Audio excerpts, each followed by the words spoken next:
की विधि। महादेव जी कहते हैं, स्कंद, तदनंतर प्रातः काल उठकर स्नान करके एकाग्र चित्त हो संध्या पूजन का नियम पूर्ण करके मंत्र साधक यज्ञ मंडप में प्रवेश करे और जिनका विसर्जन नहीं किया गया है ऐसे इष्टदेव भगवान शिव से पूर्वोक्त पवित्रकों को लेकर ईशान कोण में बने हुए मंडल के भीतर किसी शुद्ध पात्र में रखें। तत्पश्चात देवेश्वर शिव का विसर्जन करके उन पर चढ़ी हुई निर्माल्य सामग्री को हटाकर पूर्ववत शुद्ध भूमि पर 2 बार आल्हिक कर्म करें। फिर सूर्य, द्वारपाल, दिक्पाल, कलश तथा भगवान ईशान शिव का शिवाग्नि में विशेष विस्तार पूर्वक नैमित्तिक की पूजा करें। फिर मंत्र तर्पण और अस्त्र मंत्र द्वारा 108 बार प्रायश्चित होम करके धीरे से मंत्र बोलकर पूर्णाहुति कर दे। इसके बाद सूर्य देव को पवित्रक देकर आचमन करें। फिर द्वारपाल आदि को, दिक्पालों को, कलश को और वर्धनी आदि पर भी पवित्रक अर्पण करें। तदनंतर भगवान शिव के समीप अपने आसन पर बैठकर आत्मा, गण, गुरु और अग्नि को पवित्रक अर्पित करें। उस समय भगवान शिव से इस प्रकार प्रार्थना करें, देव, आप काल स्वरूप हैं। आपने मेरे कार्य के विषय में जैसी आज्ञा दी थी उसका ठीक ठाक पालन न करके मैंने जो विहित कर्म को क्लेश युक्त त्रुटियों से पूर्ण कर दिया है अथवा आवश्यक विधि को छोड़ दिया है या प्रकट को गुप्त कर दिया है, वो मेरा किया हुआ क्लिष्ट और संस्कार शून्य कर्म इस पवित्र आरोपण की विधि से सर्वथा अक्लिष्ट परिपूर्ण हो जाए। शंभो, आप अपनी ही इच्छा से मेरे इस पवित्र द्वारा संपूर्ण रूप से प्रसन्न होकर मेरे नियम को पूर्ण कीजिए। मुमुक्षु पुरुषों के लिए आत्म तत्व, विद्या तत्व और शिव तत्व के क्रम से मंत्रोच्चारण पूर्वक पवित्रक अर्पित करने वाला विधान है तथा भोगाभिलाषी पुरुष क्रमशः शिव तत्व, विद्या तत्व और आत्म तत्व के अधिपति शिव को मंत्रोच्चारण पूर्वक पवित्रक अर्पित करे, उसके लिए ऐसा ही विधान है। मुमुक्षु पुरुष स्वाहांत मंत्र का उच्चारण करे और भोगाभिलाषी पुरुष नमोह क्रंत का उच्चारण करे। स्वाहांत मंत्र का स्वरूप इस प्रकार है, स्वाहा की जगह नमः पद रख देने से ये ही मंत्र भोगाभिलाषियों के उपयोग में आने वाले हो जाते हैं, परंतु इनका क्रम ऊपर बताए अनुसार ही होना चाहिए। गंगावतारक अर्पण करने के पश्चात हाथ जोड़कर भगवान शिव से इस प्रकार प्रार्थना करें, परमेश्वर, आप ही समस्त प्राणियों की गति है, आप ही चराचर जगत की स्थिति के हेतुभूत अथवा लय के आश्रय हैं। आप संपूर्ण भूतों के भीतर विचरते हुए उनके साक्षी स्वरूप से व्यवस्थित है। मन, वाणी और क्रिया द्वारा आपके सिवा दूसरी कोई मेरी गति नहीं है। महेश्वर, मैंने प्रतिदिन आपके पूजन में जो मंत्रहीन, क्रियाहीन, द्रव्यहीन तथा जप, होम और अर्चन से हीन कर्म किया है, जो आवश्यक कर्म नहीं किया तथा जो शुद्ध वाक्य से रहित कर्म किया है, वो सब आप पूर्ण करें। परमेश्वर, आप परम पवित्र हैं। आपको अर्पित किया हुआ ये पवित्र समस्त पापों का नाश करने वाला है। आपने सर्वत्र व्याप्त होकर इस समस्त चराचर जगत को पवित्र कर रखा है। देव, मैंने व्याकुलता के कारण अथवा अंग वैकल्य दोष के कारण जिस व्रत को खंडित कर दिया है, वो सब आपकी आज्ञा रूप सूत्र में गूंथ कर एक अखंड हो जाए।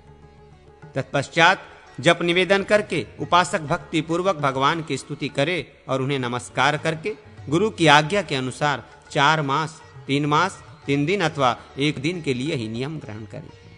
भगवान शिव को प्रणाम करके उनसे त्रुटियों के लिए क्षमा मांगकर व्रती पुरुष कुंड के समीप जाए और अग्नि में विराजमान भगवान शिव के लिए भी 4 पवित्रक तक अर्पित करके पुष्प, धूप और अक्षत आदि से उनकी पूजा करें। इसके बाद रुद्र आदि को अंतर्बली एवं पवित्रक निवेदित करें। तत्पश्चात पूजा मंडप में प्रवेश करके भगवान शिव का स्तवन करते हुए प्रणाम पूर्वक क्षमा प्रार्थना करें। प्रायश्चित होम करके खीर को आहुति दें। मंद स्वर में मंत्र बोलकर पूर्णाहुति करके अग्नि में विराजमान शिव का विसर्जन करें। फिर व्याहृति होम करके निष्ठुरा द्वारा अग्नि को निरुद्ध करे और अग्नि आदि का निम्नोक्त मंत्रों से 4 आहुति दें। तत्पश्चात दिक्पालों को पवित्र एवं बाह्य बलि अर्पित करें। इसके बाद सिद्धांत ग्रंथ पर उसके बराबर का पवित्रक अर्पित करें। पूर्वोक्त व्याहति होम के मंत्र इस प्रकार हैं, ओम हां भू स्वाहा, ओम हां भूम स्वाहा, ओम हां स्वसाहा, ओम हां भूभर्व स्वाहा। इस प्रकार व्याहृतियों द्वारा होम करके अग्नि आदि के लिए 4 आहुतियां देकर दूसरा कार्य करें। इन 4 आहुतियों के मंत्र इस प्रकार हैं, ओम हां अग्नये स्वाहा, ओम हां सोमाय स्वाहा, ओम हां अग्नि सोमाभ्याय स्वाहा, ओम महाअग्नये स्विष्ट कृते स्वाहा। फिर गुरु की शिव के समान वस्त्राभूषण आदि विस्तृत सामग्री से पूजा करें। जिसके ऊपर गुरुदेव पूर्ण रूप से संतुष्ट होते हैं, उस साधक का सारा वार्षिक कर्मकांड आदि सफल हो जाता है, ऐसा परमेश्वर का कथन है। इस प्रकार गुरु का पूजन करके उन्हें हृदय तक लटकता हुआ पवित्र धारण करावें और ब्राह्मण आदि को भोजन कराकर भक्ति पूर्वक उन्हें वस्त्र आदि दें। उस समय ये प्रार्थना करें कि देवेश्वर भगवान सदाशिव इस दान से मुझ पर प्रसन्न हो।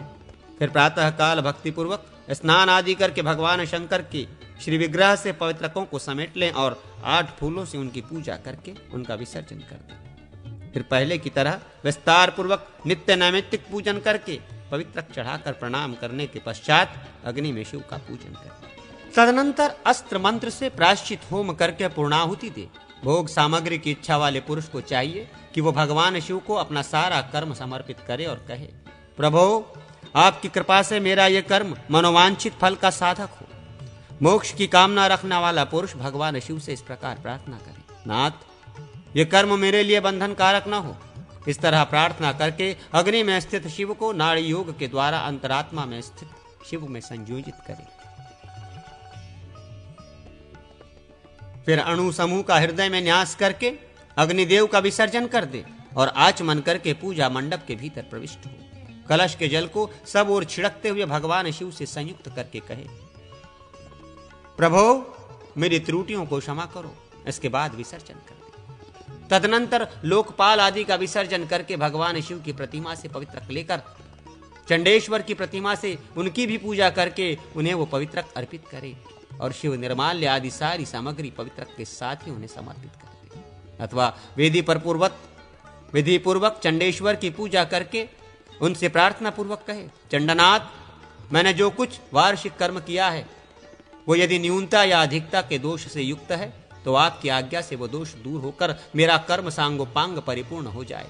इस प्रकार प्रार्थना करके देवेश्वर चंड को नमस्कार करें और स्तुति के पश्चात उनका विसर्जन कर दें। निर्माल्य का त्याग करके शुद्ध हो भगवान शिव को नहलाकर उनका पूजन करें। घर से 5 योजन दूर रहने पर भी गुरु के समीप पवित्रारोहण कर्म का संपादन करना चाहिए। Page number 167। दमन कारोपण की विधि। भगवान महेश्वर कहते हैं, स्कंद अब मैं दमन कारोपण की विधि का वर्णन करूंगा। इसमें भी सब कार्य पूर्ववत करने चाहिए। प्राचीन काल में भगवान शंकर के कोप से भैरव की उत्पत्ति हुई। भैरव ने देवताओं का दमन आरंभ किया। ये देख त्रिपुरारी शिव ने रुष्ट होकर भैरव को शाप दिया, तुम वृक्ष हो जाओ। फिर भैरव के क्षमा मांगने पर प्रसन्न हो भगवान शिव बोले, जो मनुष्य तुम्हारे पत्रों द्वारा पूजन करेंगे अथवा तुम्हारी पूजा करेंगे उनका मनोवांछित फल पूरा होगा।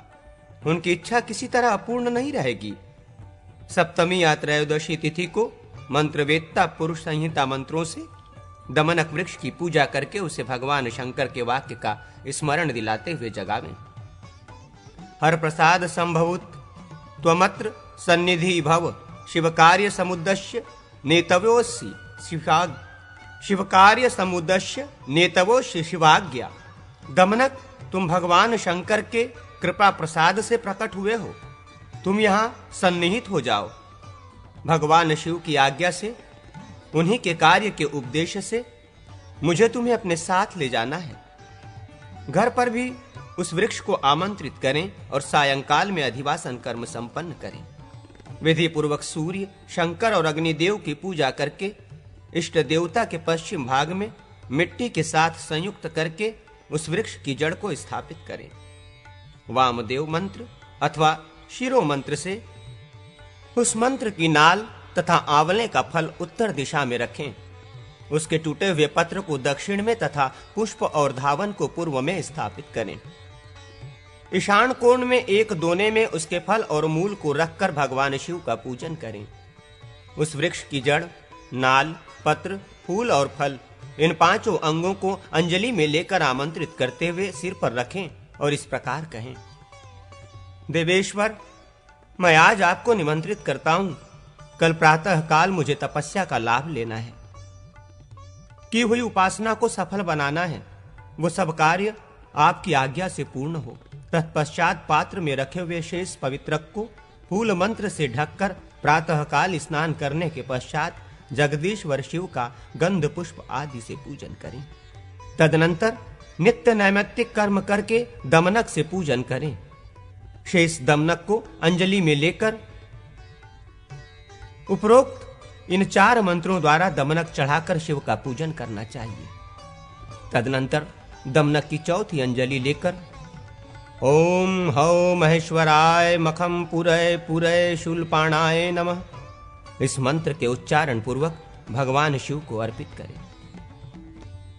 इस प्रकार शिव और अग्नि की पूजा करके गुरु की विशेष रूप से अर्चना करते हुए प्रार्थना करें, भगवान मैं दमनक द्वारा पूजन कर्म में जो न्यूनता या अधिकता कर दी गई है वो सब आपकी कृपा से परिपूर्ण हो जाए। इस रीति से दमनकारोपण कर्म का संपादन करके मनुष्य चैत्रमास जनित संपूर्ण फल को पाता है और अंत में स्वर्ग लोक को जाता है।